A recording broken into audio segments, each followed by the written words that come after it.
Hey everyone.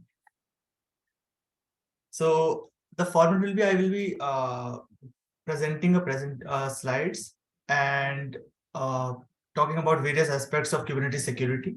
If you have any question, like we can take them in between the slides. I will ask for doubts or any question, and then we will have one session at the end of this presentation where everyone can ask their doubts. Is it fine? Okay, let me start by sharing my screen.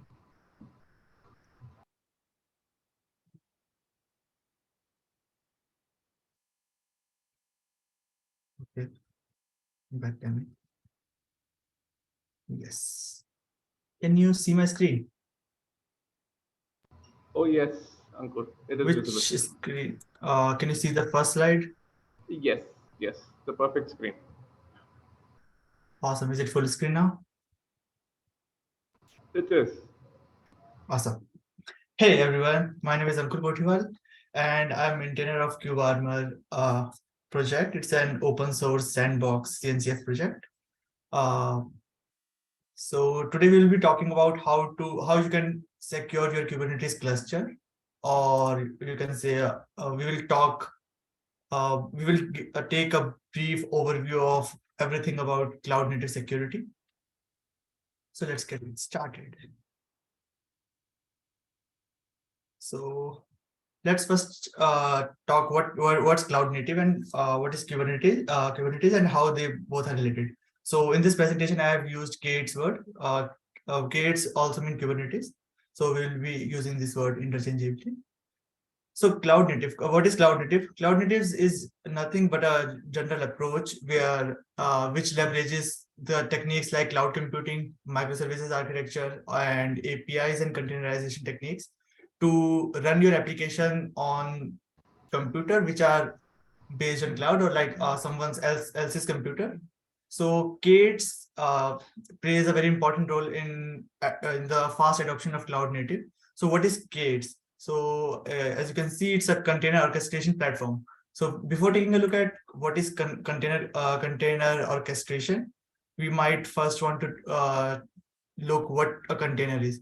So container is nothing but a you can say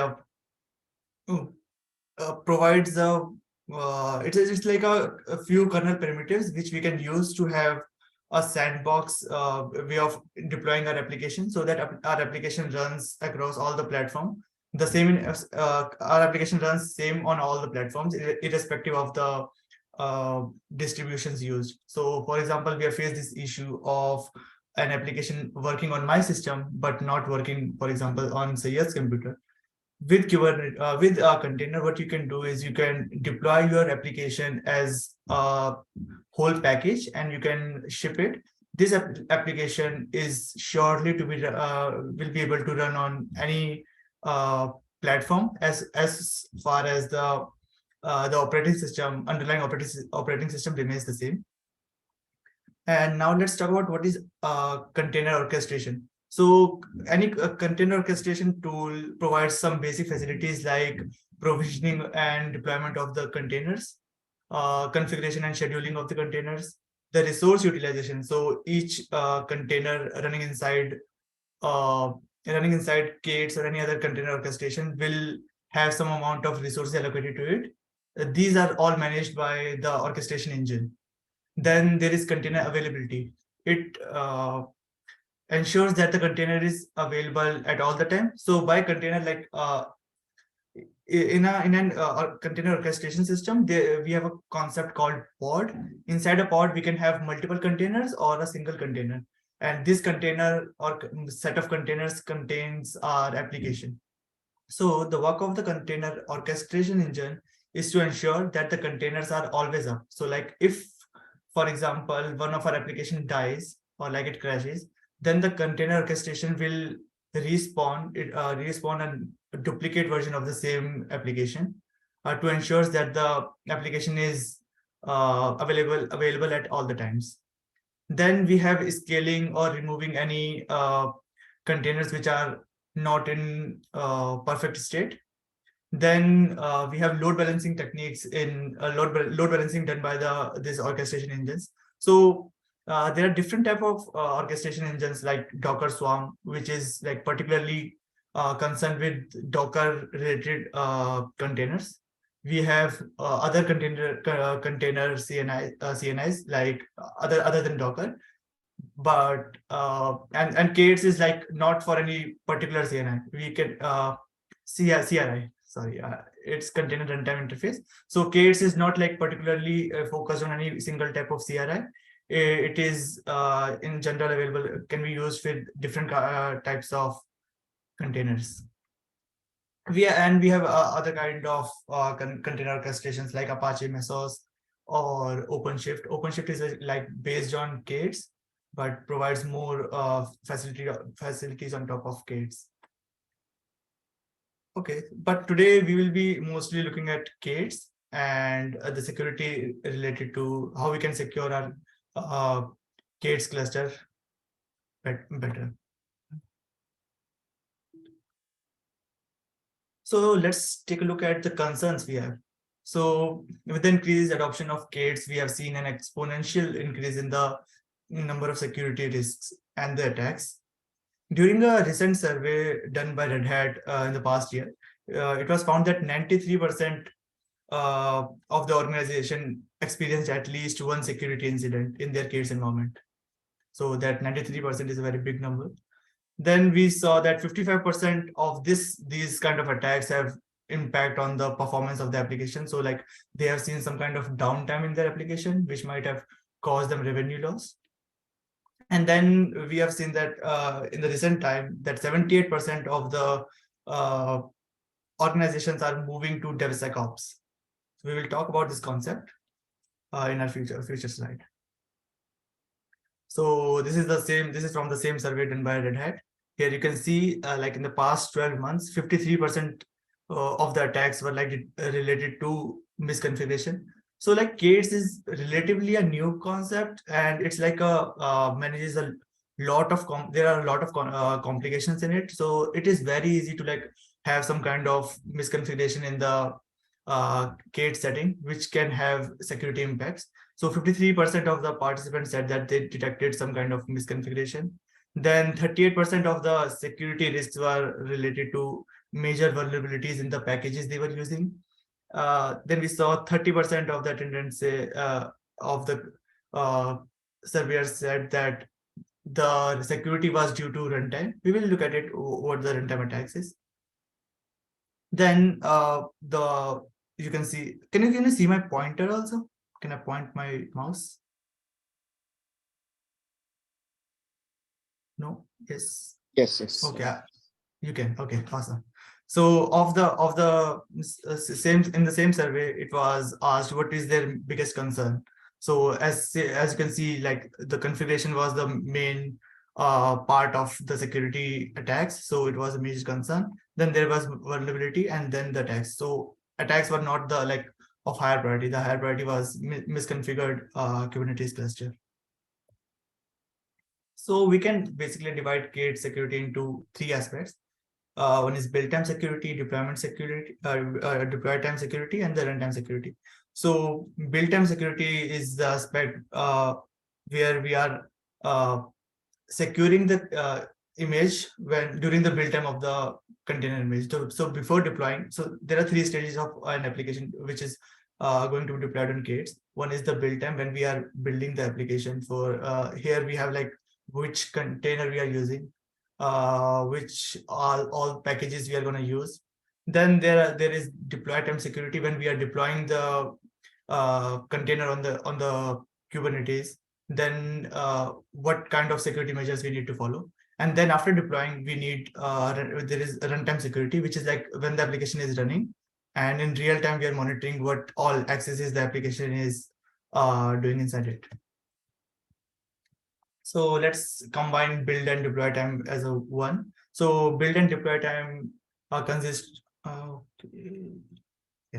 Build and deploy time can be like these are the all security vulnerabilities which can be handled during build or deploy time. So first is image scanning. So whenever you deploy a container image on K8s, you need that container contains the base container image. So you need a distribution on which your application will be running.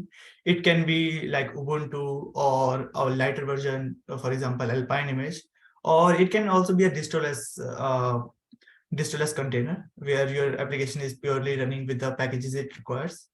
So these all these things are need to be scanned before all the images should be scanned before any application is deployed on it, so that we don't see any kind of vulnerabilities when the application is deployed. So if there is any vulnerability, for example, related to apt package, and the apt package is, even if it's not required by your application, but it's there in the deployed container, then it can have impact on your uh, application. Then the host operating system hardening, on which it is the operating system on which the container is running. So basically, the host on which the container is running can be called a node in K8s. So on the node, we run pods, and inside the pod, we run containers. So that node should also be hardened. Then there is hardening your K8s cluster. So we have a few ways of hardening our K8s cluster. First is securing etcd with TLS. So etcd is nothing but a data store where we store all our key value, all the you can say secrets and all the important or confidential data in key value pairs. So these secrets are not secured, or I can say encrypted, in the rest state. So during the transit, they should be encrypted, and even if when they are resting in the etcd store, they should be encrypted there also. We will talk about the techniques we can use to encrypt those. Then there is setting up the RBAC. RBAC is role-based access control. So in Kubernetes, let's talk about what's RBAC. So in Kubernetes, RBAC is a way of defining what all Kubernetes API you can call, who can call those APIs, and what all APIs they can call. So RBAC is like usually enabled by default in Kubernetes version 1.6 and higher than that. And when you are using RBAC, so you provide what all objects of subject can use. So for example, you can provide a verb. So an object can, like, for example, read the secrets. So that object will not be able to write any secret, or uh, get anything from the secret, like change the secret. So these kind of RBACs should be defined, and they should be like it's preferred to define namespace specific permissions instead of cluster-wide permission. So whenever you are defining a RBAC, you should focus on namespace specific permissions and not like a whole cluster-wide. Then scanning for compliance. So there are various open source tools we will talk about, which you can use to get the what all compliances your application is satisfying. For example, if there is any MITRE TTP in your application, or is there any CV detected in your container image. So these kind of scanning we can do during build time. Then there is webhook authentication and ingress and load balancing. So like it should not be like, we should have a load balancer in place whenever we are trying to deploy our application, so that not a single node is overloaded. Then we have runtime security. So runtime security can be divided into different aspects. For example, we can have container and image security. This is the same thing like we talked earlier. The container, or the base operating system which we are using for the container, can have any vulnerability. These vulnerability can be shown during runtime. For example, we see someone is using an apt vulnerability to access some kind of secrets from our application. So this can be detected during runtime. Then we have pod security policies. We can apply specific pod related specific security policy related to a specific pod in a specific namespace, those security policies are like will help our application to be secure. Like for example, there is a policy which denies access to secret tokens. So those inside that pod, those secrets cannot be accessed from anyone and will only be accessed by the users which are defined in the security policies.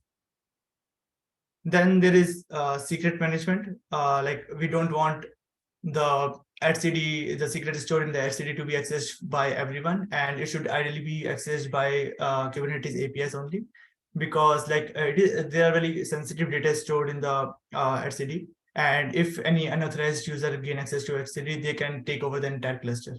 So these things need to be in check. Then we have resource limits and isolation. So if we are running our running any application, we should ideally specify the maximum limit. So there are two things. One is the request. The request is the minimum amount of CPU and the memory utilization an application will consume. So this for example, if we specify request as 50 millicore of CPU and 50 mi of RAM, then at least that amount of 50 M and 50 mi of CPU and RAM respectively will be given to that application. And then we have limits. Limit is the upper limit to which how much amount of CPU and the RAM utilization that application can have. So if it goes above that limit, the application will crash and will restart again. So this helps us in preventing any memory leaks. We will know that the application is restarting again and again because of this OOM. So we will know that there is a memory leak and the application needs to be corrected. Is there any question till now? Hello, Nagesh here. Hey, Nagesh. Yeah, so can you just explain, you mentioned that in the build process, right, scanning the image has to be done. So what exactly the image scanning mean? Okay, so there are various open source tool available. For example, Trivi, or you can say Cubescape. They provide you, like, you have to specify the image name, and those tools will provide you what all CVEs are present inside those images. So for example, you're using certain version of app, and there is one CVE detected in the recent version. So those tools will show you that these packages need to be updated to this version because there was a CV this and this detected in this package. So I will show you a demo about how these tools work, and we will do a quick scan. All right, thank you.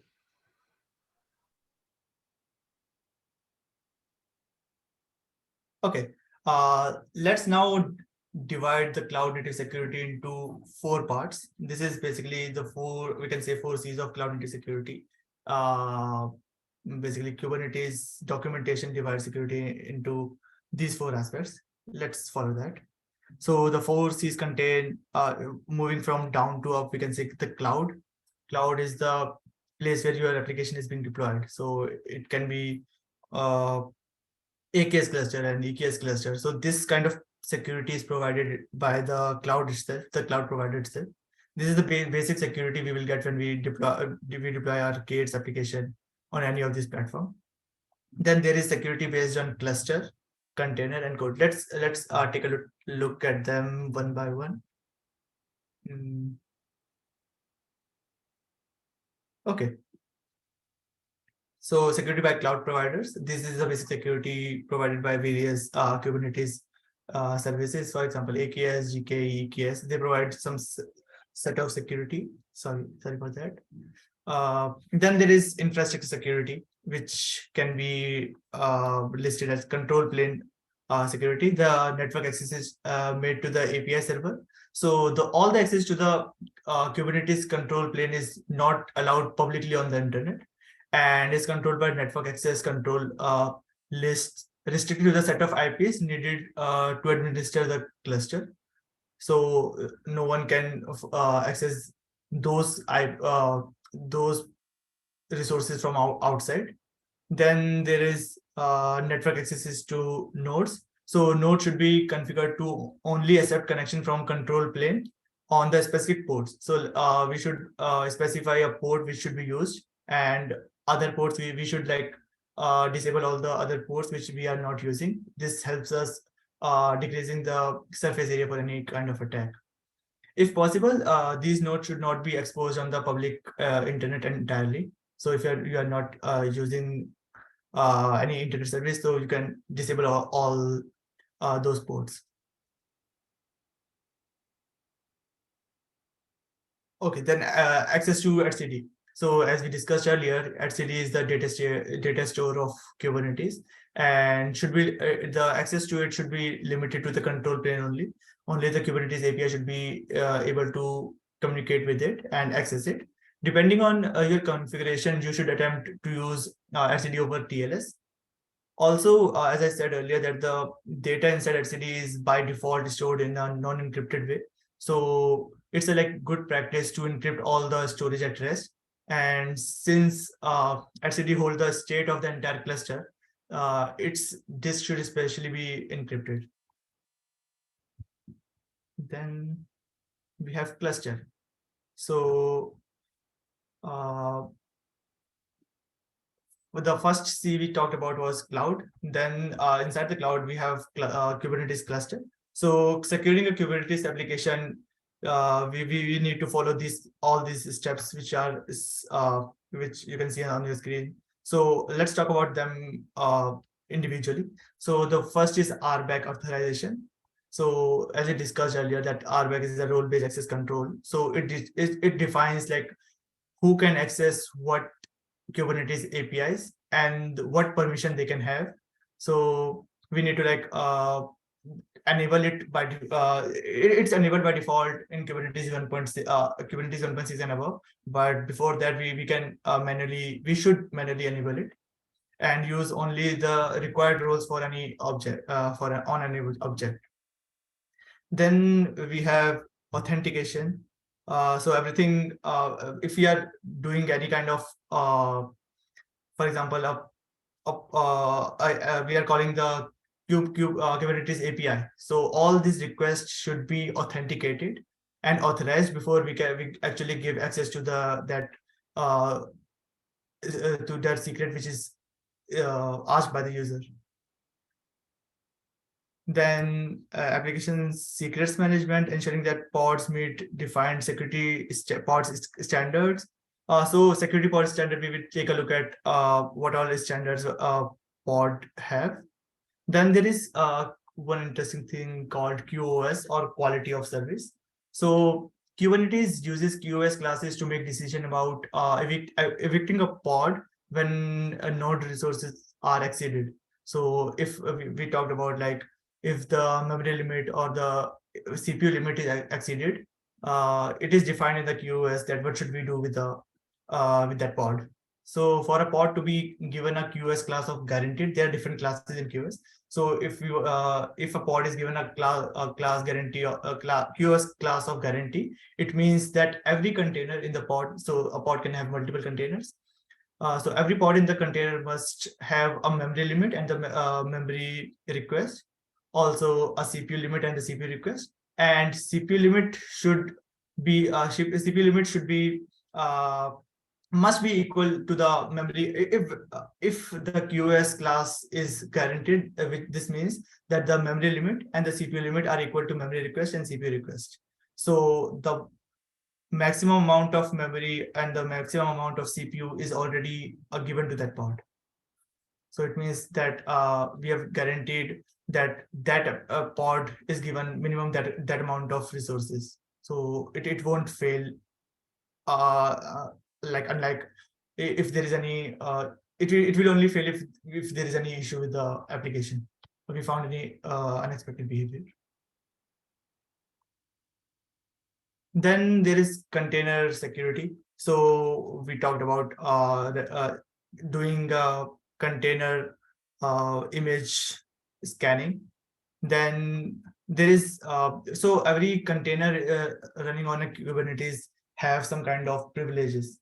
So you can run a container in a most privileged way. Like if you provide condition, if you run a container as a root user, so it will be able to access whole cluster. This is generally not recommended, and it is like uh, it is a good practice to remove root permission from a container.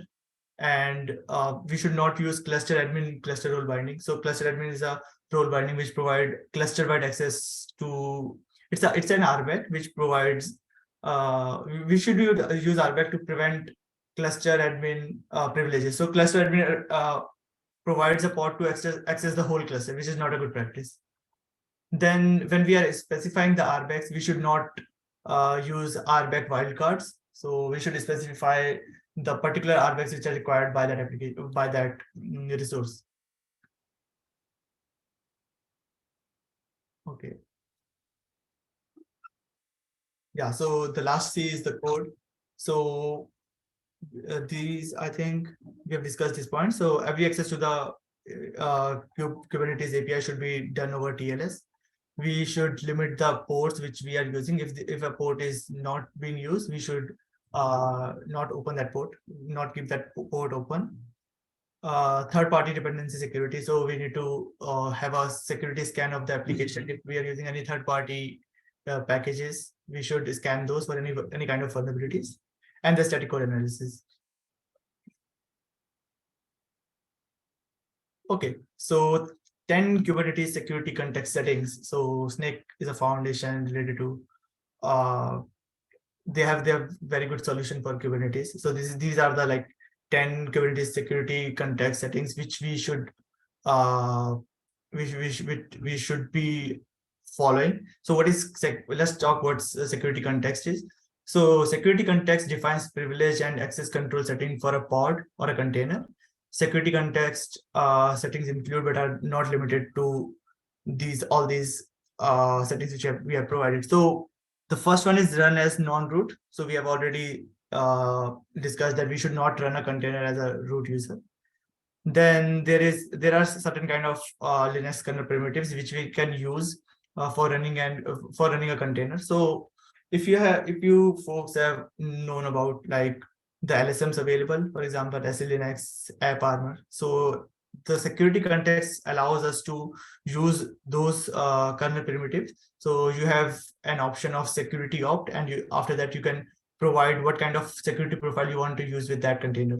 So this helps us to use SLinux or a seccom profile or an AppArmor profile, and that container will be run with those LSMs profile. And then there is capabilities. So every application, if we are running any application, it requires certain kinds of Linux capabilities. We should ideally be allowing only the capabilities which are required, which are very essential for the application to run. But it is like generally very difficult to specify what kind of capabilities an application will use.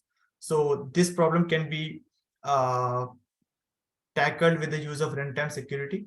What we can do with runtime security is we can scan the real-time behavior of an application. We can see what all accesses the process inside the application is making and what all capabilities that application requires. And then we can allow only those capabilities to be allowed in that application. So this reduces the surface area of any attack by a huge magnitude. Okay. Let's talk about most common attack methods and how they can be prevented in Kubernetes. Until now, do we have any issues, any doubts, any problem?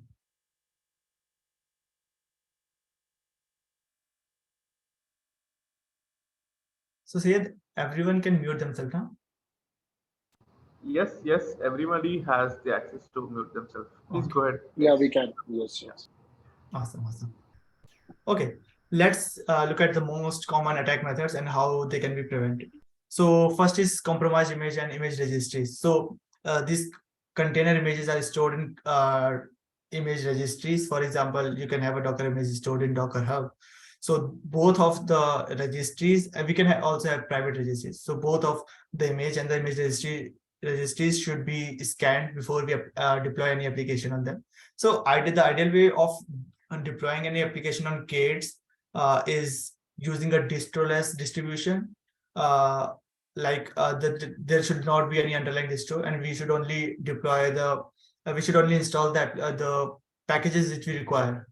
So if you don't require any maintenance tool, you should not have those. So, but like it's very difficult to find out to manually install all the packages. So what generally the organizations do is, sorry for that. What organizations do is they deploy a lightest base image, and which can be Alpine in most of the cases. So we should strive to use a very minimal container base image.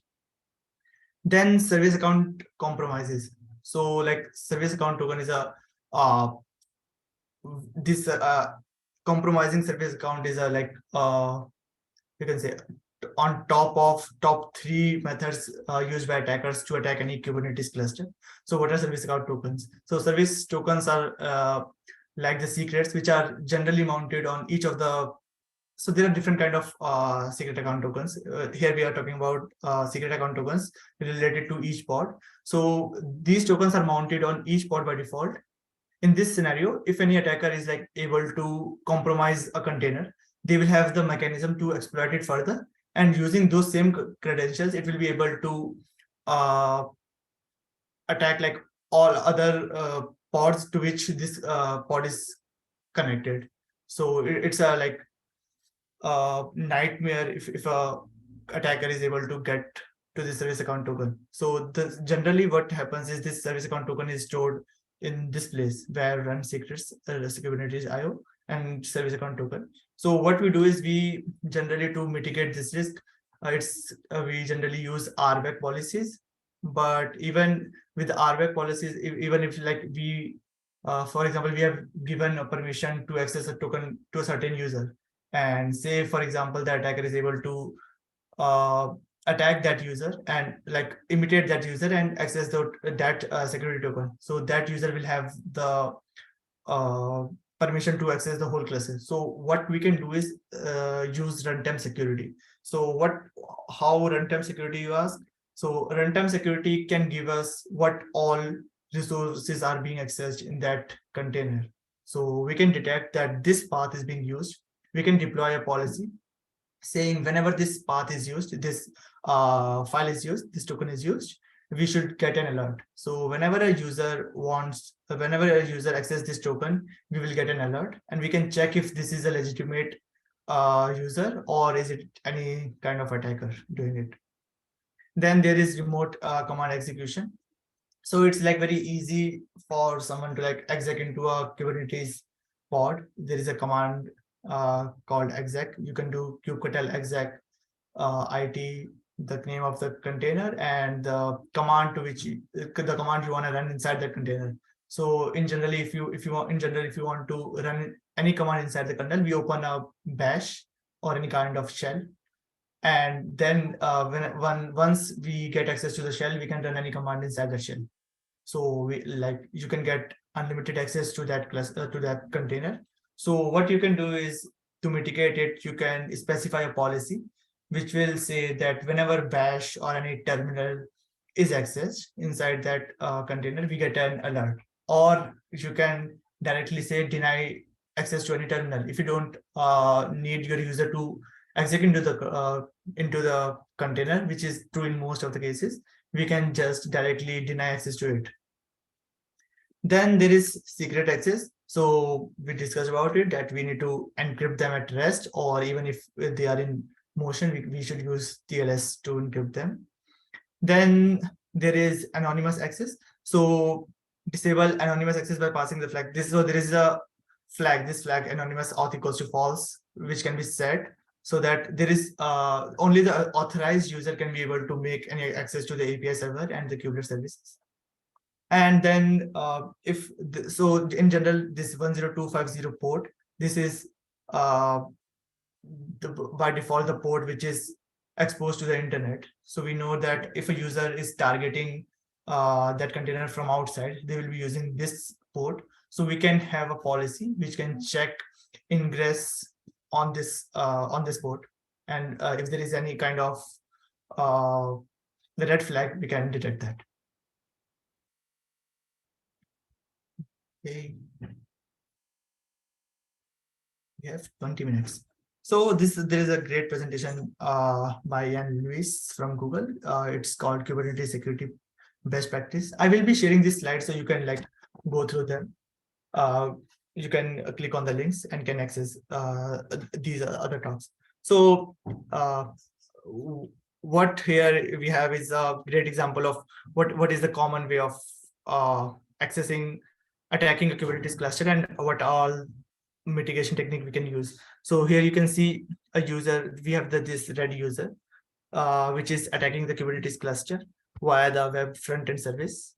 Okay, I was using my finger to point it, but now I will use the pointer. So here the user one will use this web front end to access any other user inside the cluster. It can directly access the Redis store, or it can access the message, and from message can access the Redis store. So we want this user to be prevented access to this Redis, and we want other users to access it.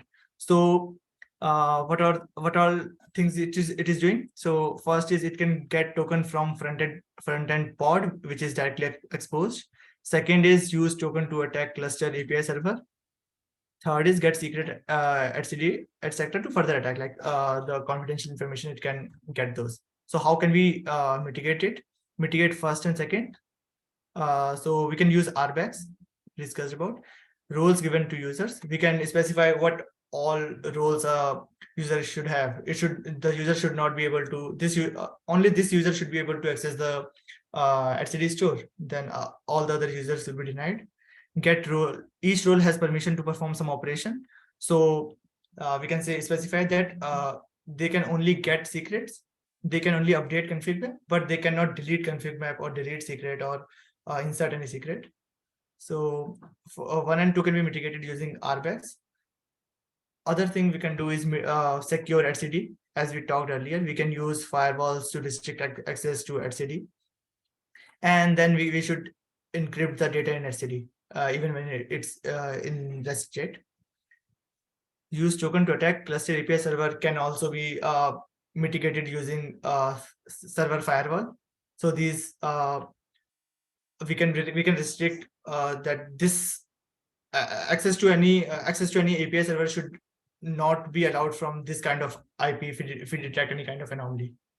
Then at last we can have security policies. So we can have network security policies. So these are like Kubernetes. We can have Kubernetes native K8s native security policies, which we can define what all accesses we wanna have our user to have.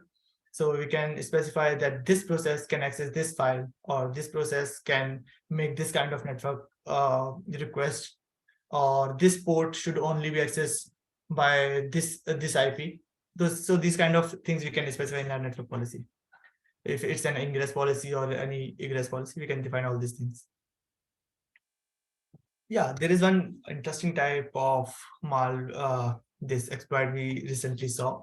So fileless exploit and cleaning history. So under this attack, what user do is so the malware which is included is like included only temporarily. So sometimes they use temp directory or a script in memory only, and then clean it. So that that process is never inside the disk. So if you are doing any kind of forensics, so with active monitoring, it's like without active monitoring, it's like nearly impossible to detect these kind of attacks. For example, if you are using any image scanning tool or any other tool, so you need a real-time monitoring to detect these kind of attacks. So here you can see the protection can only the only protection against these attacks is active monitoring. So this is the syscall memfd create, which this syscall is called whenever a user tries to create a file inside the memory. So whenever a user create memory only file, then this syscall will be called. So we can create a policy which checks for this syscall. Whenever this syscall is called, we can get an alert. So we will know that something is creating a temporary file, and we can analyze the data.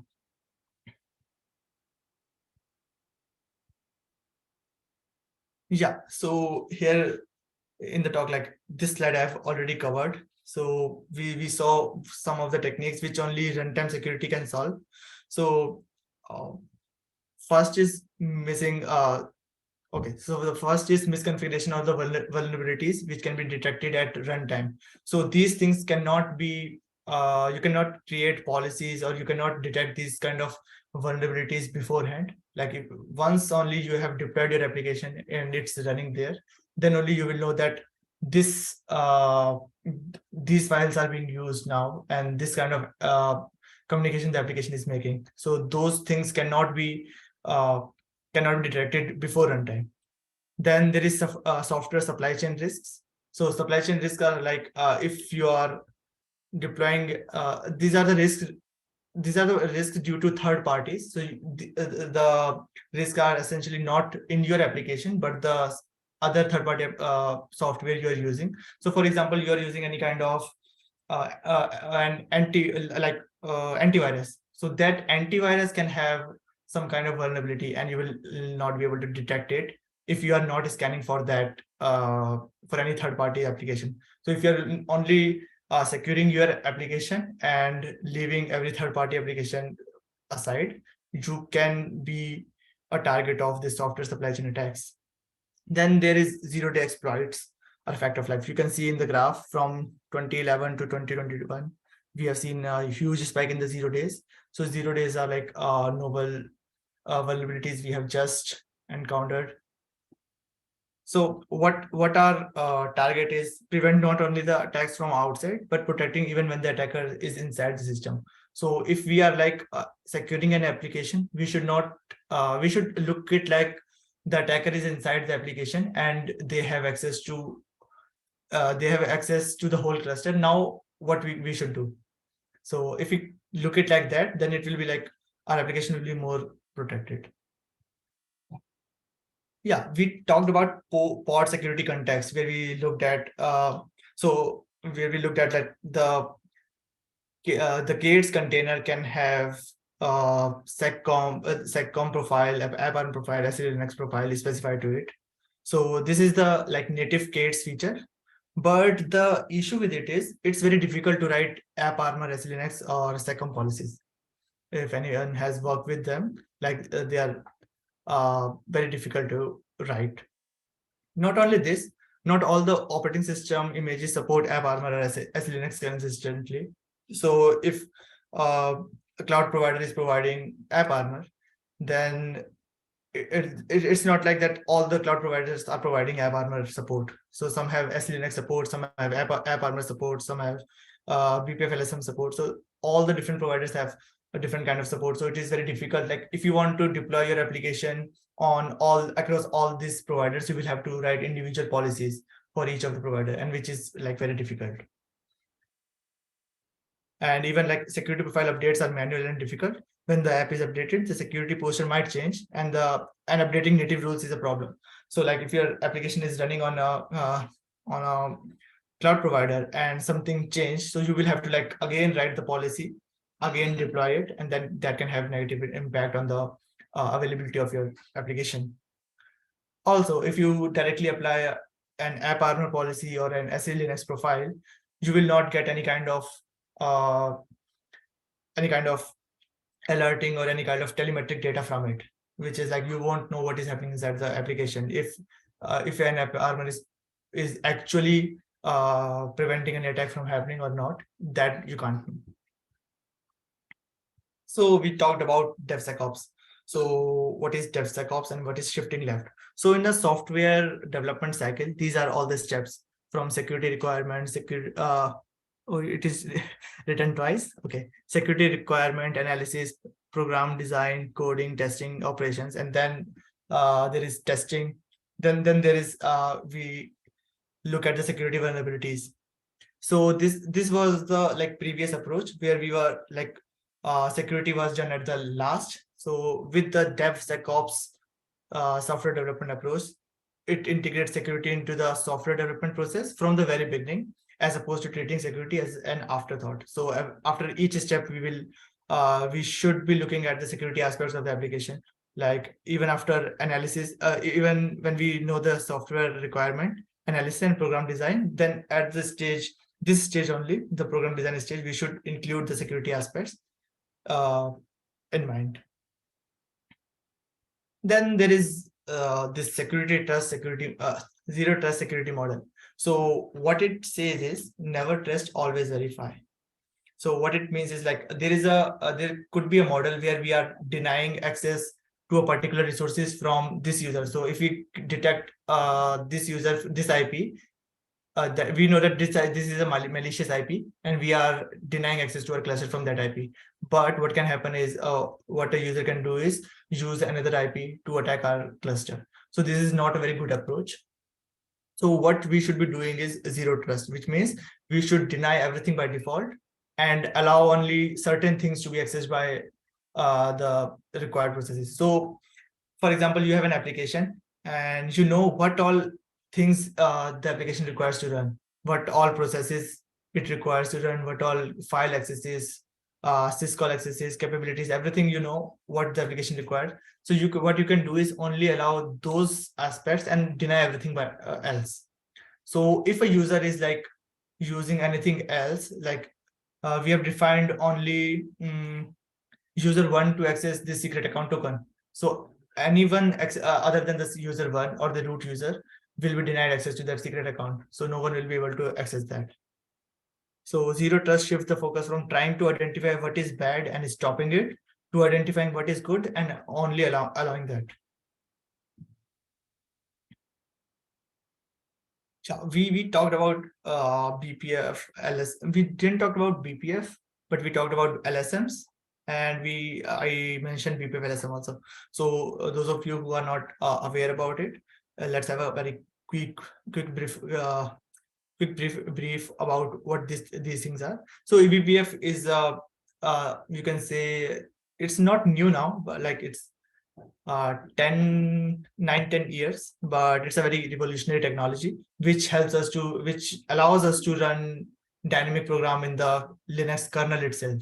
So it's a Linux only feature, like it's also there in Windows, just recently introduced in Windows, but it's a feature which allows us to run dynamic program in the kernel itself, which and these programs are very secure as they runs inside a kind of verifier which verifies our program, and like if like it has some kind of checks in place, so that the program should terminate after this amount of time, or this kind of this number of loops a program can have. So these all things are specified so that like we cannot have a kernel crash, unlike user space application crashing. Kernel application crashing is a very bad thing. So all these programs are verified, but this provides us with a very like powerful way of specifying any running any dynamic program directly in the kernel.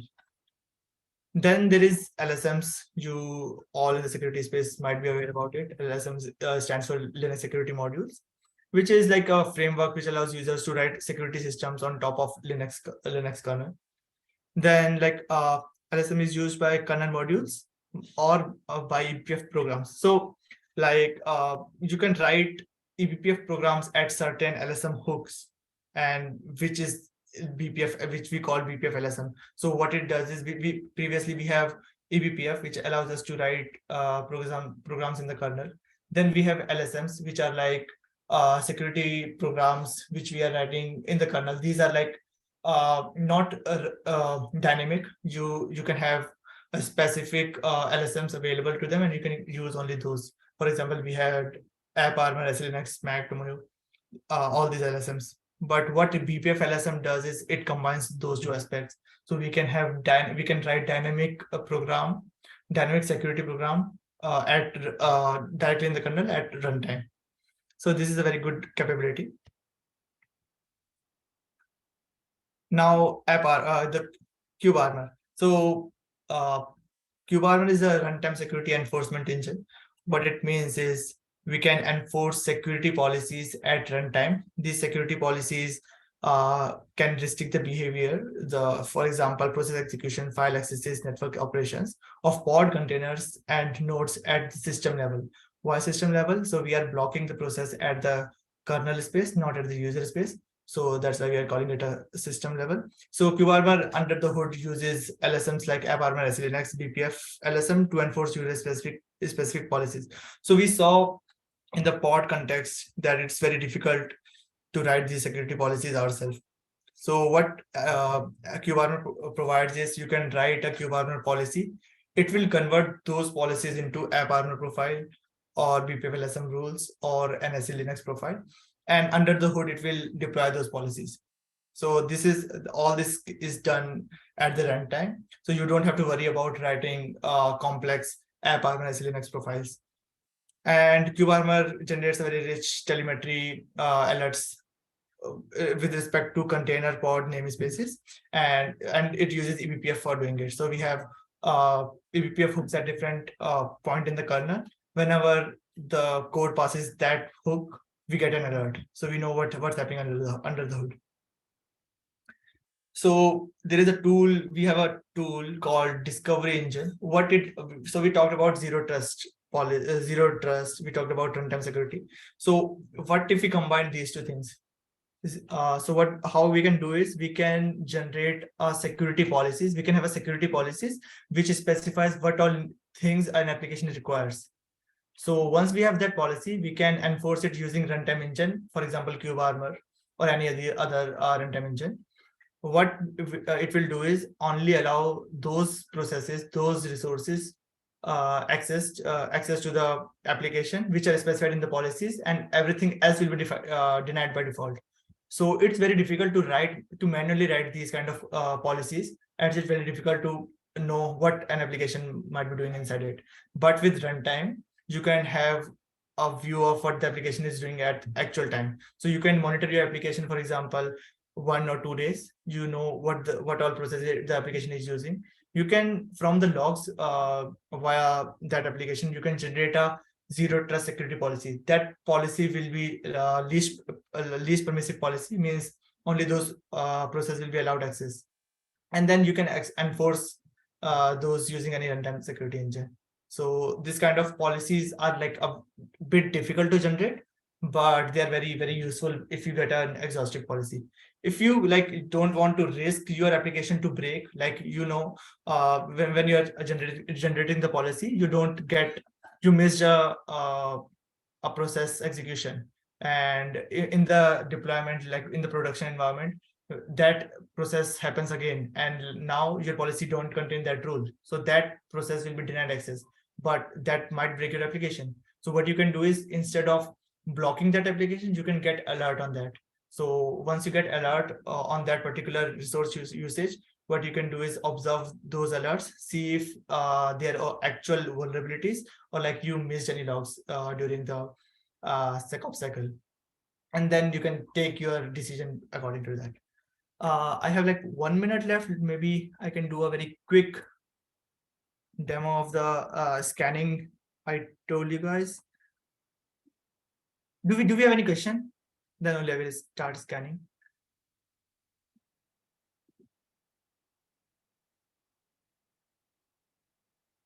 No question. Can we extend this call to 2-3 minutes more, because the scanning will take some time? Please feel free to drop off if you have any other priorities. So there is this tool called Trivi. It's a runtime scanning tool. It takes some time to scan. So what I have done is scanned a few packages myself. So inside this is the cluster I'm running. So it's a Google microservices application, which is like Google uses it for demonstrating K8s and other things. So we are using the same thing. So if you see at the vulnerabilities, it shows the severity. It's critical. What is the vulnerability? So it's a API server is insecure port is enabled. So as we talked that many times we have open ports which are not actually used. So those ports should not be enabled by default. Then the second vulnerability is disable anonymous access to kubelet service.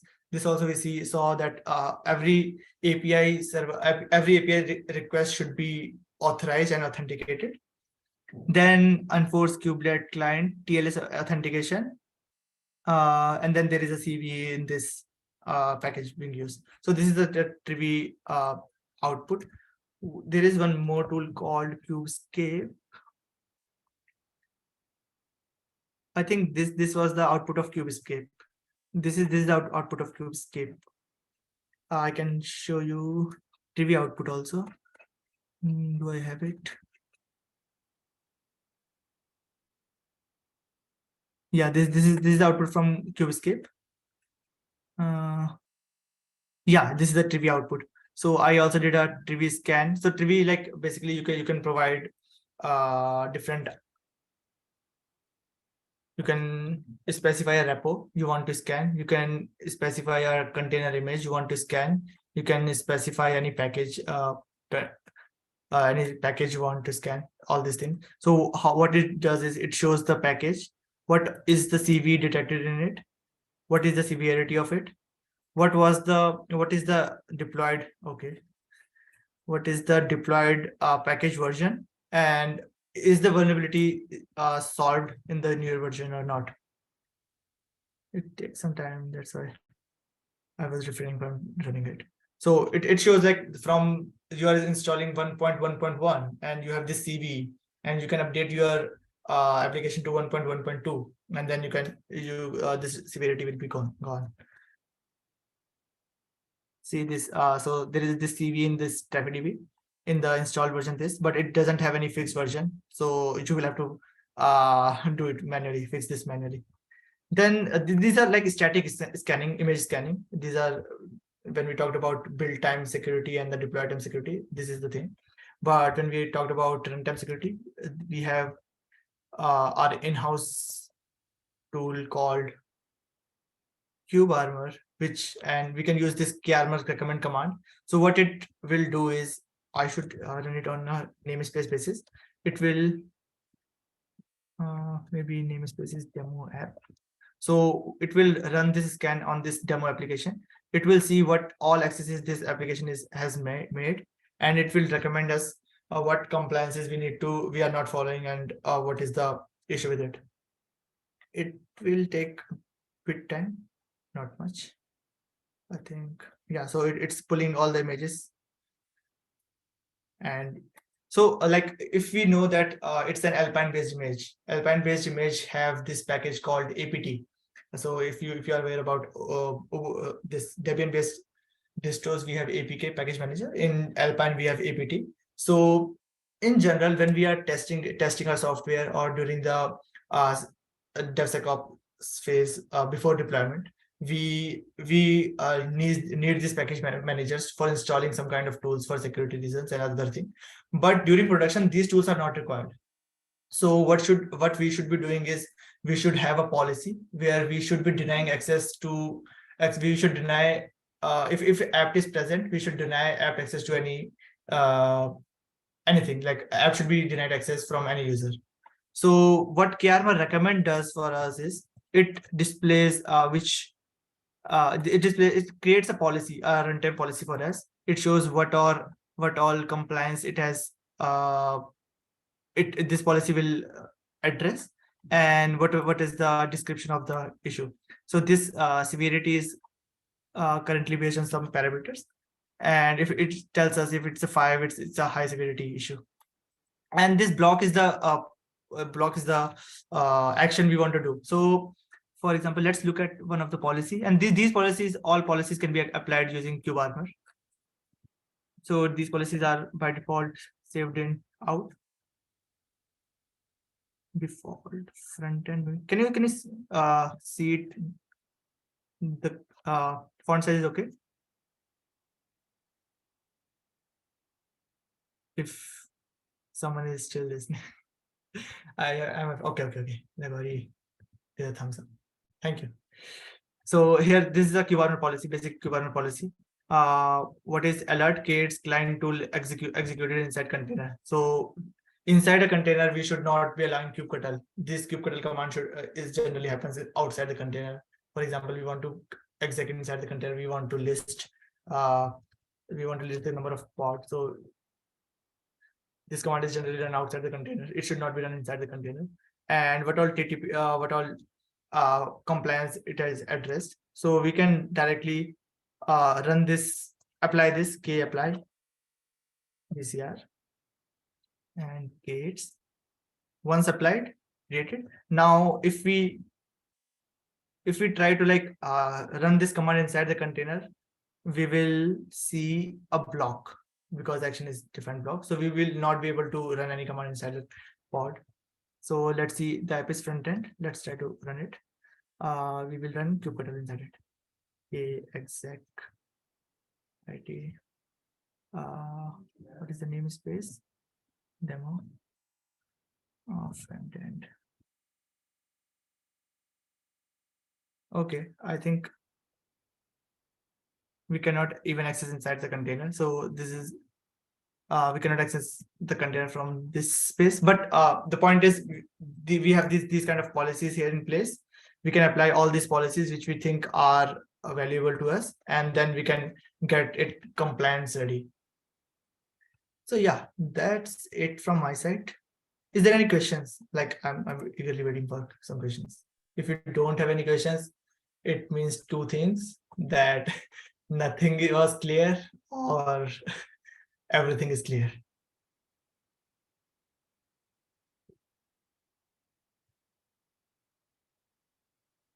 Go ahead. No one? Okay, I think everything is clear. I will take it like that. Thank you, guys. Thank you, folks. I should use. So it was a Friday evening and you folks joined the call. Thanks a lot for that. Hope you enjoyed it. You learned something new. We have this kind of meetup. This was the like first meetup we organized. The second meetup we will be having in the month of March. Hoping And see you that's there. going to be offline at Bangalore. So folks Oh, at awesome. Bangalore, please feel free to ping me. I'll drop my LinkedIn profile over here so that you can connect and we decide a place for the folks who are in Bangalore. Awesome. Hope you folks enjoyed it and found it useful. Thank you. Thanks all. Thank you so much, Ankur. That was an excellent demo. Thank you, Sayed. Thanks, everyone. Have a great weekend. Bye-bye. You too.